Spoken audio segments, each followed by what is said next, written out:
After ordering your hoop, you will want to coordinate an installation date with one of our preferred installers. Once your hoop gets delivered, then you will want to schedule an installation date.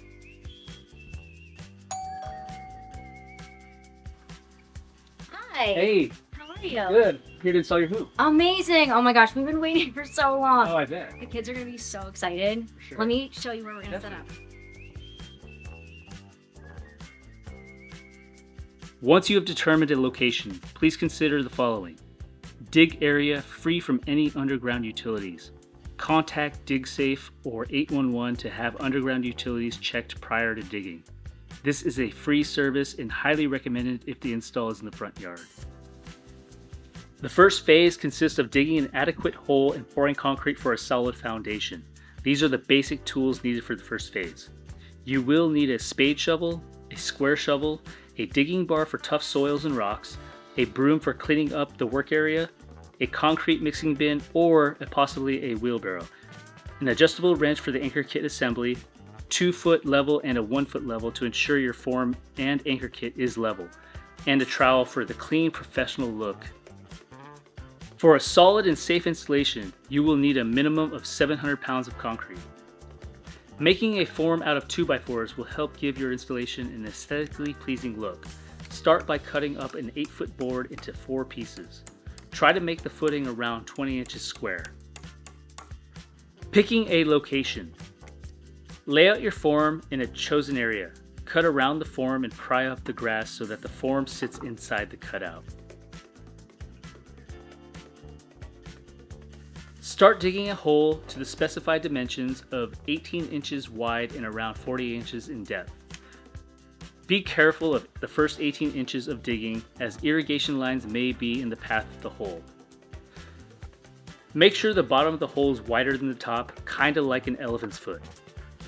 Once the hole is complete, place the form back in place and level.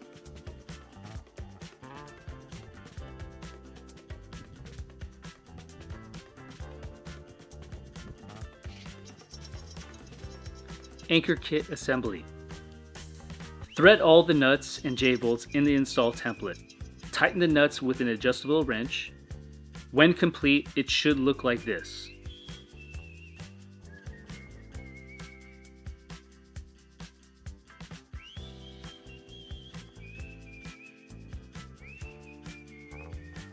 Start mixing concrete. Each bag of 60-pound concrete uses about a gallon of water per bag. Make sure the concrete is wet enough like oatmeal consistency, but not too runny.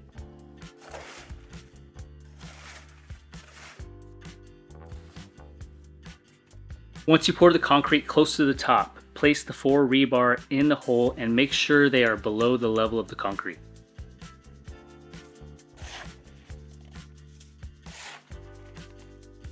Using a finishing trowel, vibrate the trowel up and down to get rid of any air bubbles. Smooth out the top and then place your anchor kit inside the form. As the concrete sits, water will squeeze up to the top. Let stand for a bit and evaporate. Once you see a lot of the moisture release, use the trowel again and smooth out. Save the grass cutout, as it is good to use when the form is removed. It can be cut into strips to fill in the void from the form. Using a broom, clean up the workspace and the first phase of the install is complete. Before beginning the second phase of your hoop installation, you will need to let the concrete cure for at least 72 hours before putting up the hoop. These are the tools you will need in order to assemble the hoop. Level the nuts from front to back and side to side. All the bolts are properly labeled. It's best to lay them out with each part to ensure the right bolts will go in the right place. When unpackaging your hoop, lay everything out and place the 2 pieces of the pole next to each other. To make it easier to assemble the 2-piece pole, place some wood or something to elevate the pole to make it easier to slide the 2 pieces together.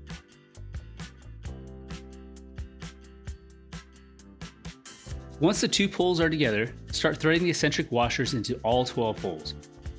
Keep them loose as you will need to tighten them at a later step. Now, rotate the pole 1/4 turn. Screw in the remaining 4 eccentric washers.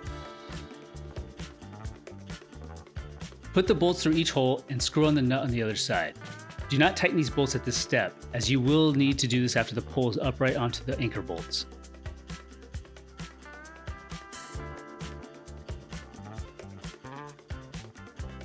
Now we are ready to place the pole onto the anchor bolts.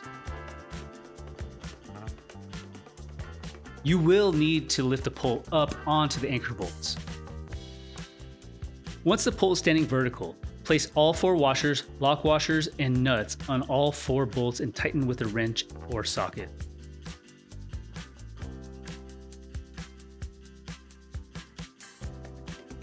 The pole should look like this. Now, tighten all the eccentric washers by hand, then tighten all 6 bolts that go through the pole.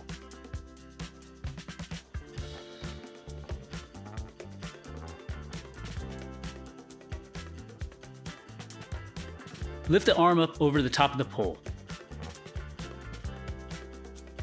Then lower it down to the lowest hole.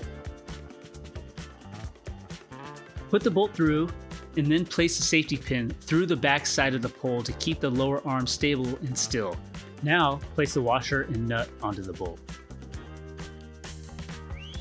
Place the bolt through one of the upper arms. Then bring it up to the pole and slide the bolt through. Now place the other upper arm on the opposite side and then put a washer and a nut on the bolt. Place the sleeve into the cartridge. Lift the spring mechanism up towards the hole closest to the pole and slide the bolt through and put a washer and a nut.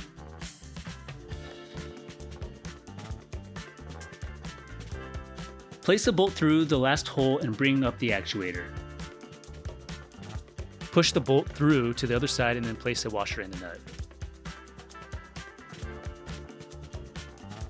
Attach the lift mechanism handle by using the pin. Turn the handle so that it lowers the actuator closer to the hole. Insert the bolt and put on a washer and a nut. Now rotate the handle of the actuator so that the spring assist lowers to meet the holes to insert a bolt. Now go through and tighten all the remaining bolts so they are nice and tight.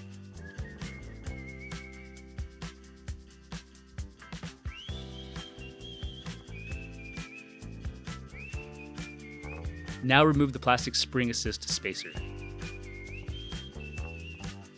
Once completed, the pole assembly should look like this. Once the pole assembly is complete, you will now be able to install the backboard. Open the box and unpack. In this box, you will have the backboard and the power cable. You will need to install the arm brackets prior to taking it out of the box, as it will make it easier. First, unscrew the nuts that hold on the red handles. Replace those red handles with the upper arm brackets. Hand tighten the nuts prior to fully tightening.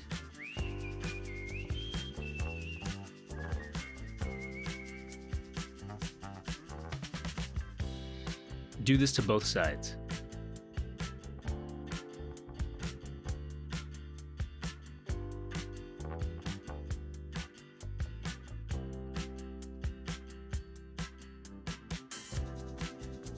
The lower arm bracket goes on a certain way. Since it is not symmetrical, make sure the squared off edge faces up or towards the top of the backboard. Thread the carriage bolts and nuts loosely so that you can insert and slide up the bracket into the slots. Then tighten.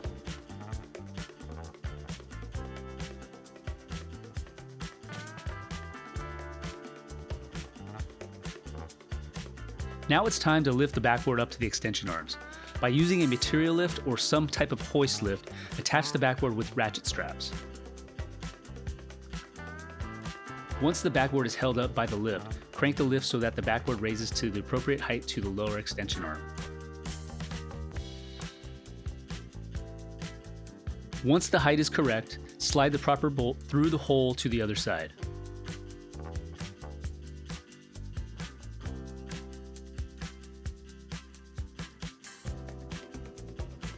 Using the ladder, grab the upper arm and place a bolt, spacers, washers, and a nut so that it holds the upper arm on the upper arm bracket.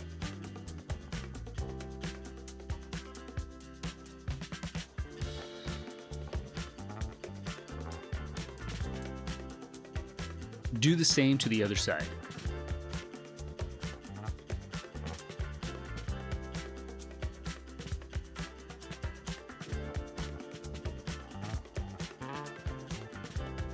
Now tighten all the upper and lower arm connection points.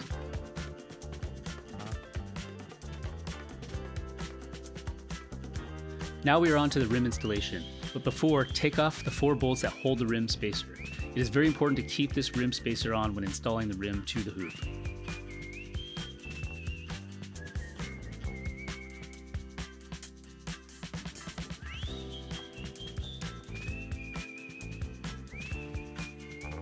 Place the bolt through, and on the other side, use a washer and a nut to hold in place. Once you have one, then screw on the remaining 3 bolts and nuts.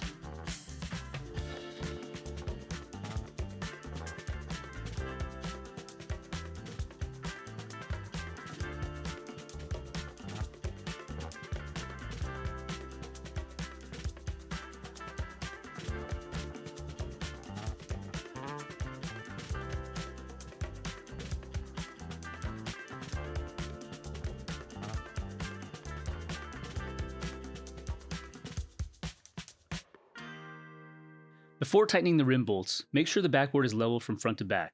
If it is not, adjust the lower bolts accordingly to make the backboard level.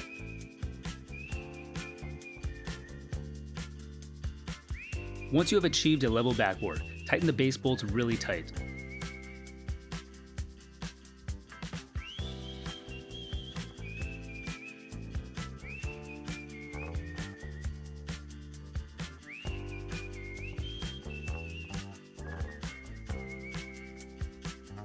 Now that the backboard is level the rim accordingly and then tighten the rim bolts.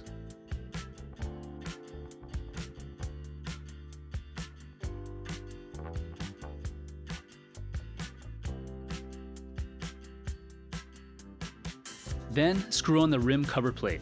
Do not over tighten, but make sure it is snug.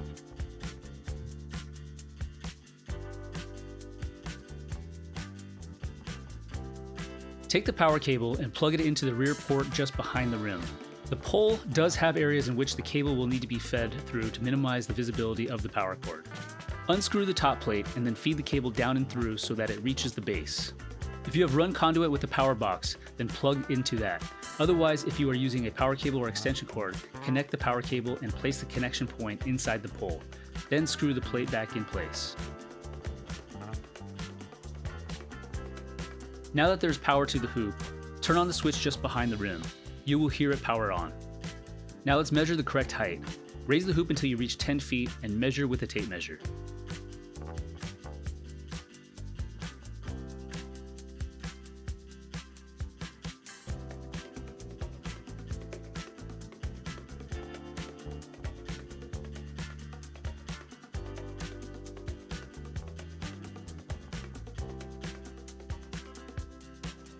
Now your hoop is complete. You will now have access to accurate shot tracking, training, gaming, and streaming.